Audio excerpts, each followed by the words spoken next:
यह इस प्रकार के बेयरर चेक है। ये जो कर्म और फल है एक तरह से चेक है हमारे पास, चाहे आप भी इसको भुना सकते हैं, हम भी इसको क्या कर सकते हैं, कभी भी भुना सकते हैं, उसकी कीमत पा सकते हैं और उसकी कीमत जो है हमें मिल सकती है। कितना क्या मिलेगा यह आप पर और आपके कार्यों पर निर्भर करता है, यानी उससे हमें क्या मिलेगा, कितना मिलेगा, यह हमारे कार्य पर निर्भर करता है। जितना कर्म आपने किया, यानी जितना कर्म हम करेंगे, जितना समय आपने लगाया, जितना समय हम लगाएंगे, उतनी कीमत आपको अवश्य मिलेगी, उतनी ही कीमत जो है हमें मिलेगी। इसमें बेईमानी या हेरा फेरी का कोई प्रश्न नहीं है, इसमें किसी भी तरह का जो है बेईमानी नहीं है, किसी भी तरह का हेरा फेरी नहीं है। प्रकृति सबसे ईमानदार है, सबके साथ जो है प्रकृति ईमानदार है, वह सबको उसके कर्म का, समय का पूरा मूल्य चुकाता है। इसमें किसी भी प्रकार की बेईमानी या हेरा फेरी का सवाल नहीं है, किसी के साथ कोई बेईमानी नहीं, किसी के साथ कोई हेरा फेरी नहीं। प्रकृति सबसे ईमानदार है। जितना आप कर्म करेंगे, समय लगाएंगे, उसकी कीमत फल के रूप में आपको अवश्य मिलेगी। यानी जितना भी हम मेहनत करेंगे, जितना भी हम कर्म करेंगे और जितना हम समय देंगे, उसी के आधार पर जो है हमें क्या मिलेगा, उसका फल मिलेगा।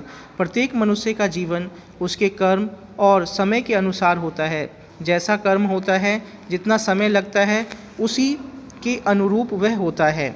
सब कुछ कर्म और समय पर निर्भर है। तो इस तरीके से हम कह सकते हैं कि हमें क्या मिलेगा और क्या नहीं मिलेगा, ये किस पर डिपेंड करता है, हमारे कर्म पर और हमारे द्वारा खर्च किया गया समय पर।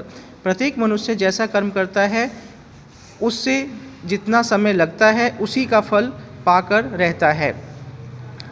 बबूल बोकर आप आम का आनंद नहीं ले सकते। अगर कोई व्यक्ति बबूल का पेड़ लगाता है तो उसे बबूल ही मिलेगा, उसे आम नहीं मिल सकता है। तो आप जो कुछ भी बनना चाहते हैं वैसा कर्म करना पड़ेगा, उसी तरीके से हमें क्या करना पड़ेगा, कर्म करना पड़ेगा और वैसा ही समय लगाना पड़ेगा और उसी हिसाब से हमें समय लगाना पड़ेगा। जब तक आप ऐसा नहीं करेंगे तब तक आप अपनी इच्छा, अपना सपना पूरा नहीं कर सकते।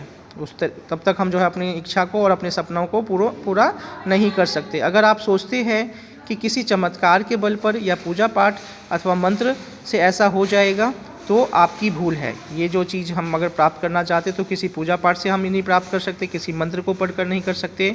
उसके लिए हमें क्या करना पड़ेगा, कर्म करना पड़ेगा और साथ में समय लगाना पड़ेगा। कर्म करो और फल पाओ, समय लगाओ और उसकी कीमत उससे ले लो।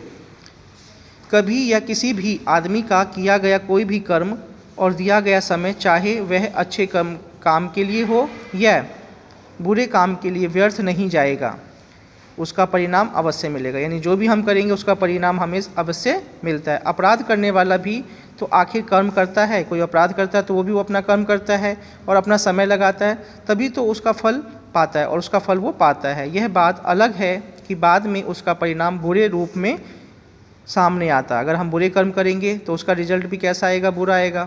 फिर भी अपने कर्म और समय का तो तत्कालिक मूल्य पाता है, लेकिन अपने समय का और कर्म का मूल्य तो उसे भी मिलता ही है। कर्म की क्षमता और समय सबके पास है। कर्म की क्षमता और समय जो है वो सबके पास है।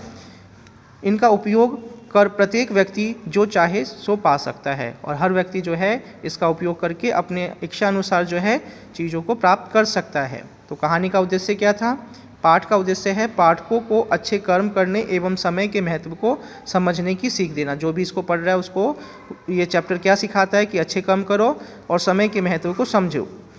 स्वेट मार्टिन जो चाहे सो पाए कि मंत्र को पाठकों के हृदय तक पहुंचाने में समर्थ सिद्ध हुए हैं। और इस तरीके से जो स्वेट मार्टिन है, उन्होंने जो चीज़ें वो लोगों तक पहुंचाना चाहते थे, अपने विचार, वो उन्होंने लोगों तक पहुंचा दिया है। छात्र समझ सकेंगे कि उसका भाग्य निर्माता उसका कर्म एवं समय ही है। तो सभी छात्र को ये समझना चाहिए कि उसका जो भाग्य निर्माता है वो छात्र स्वयं होंगे, कोई दूसरा नहीं। ठीक है।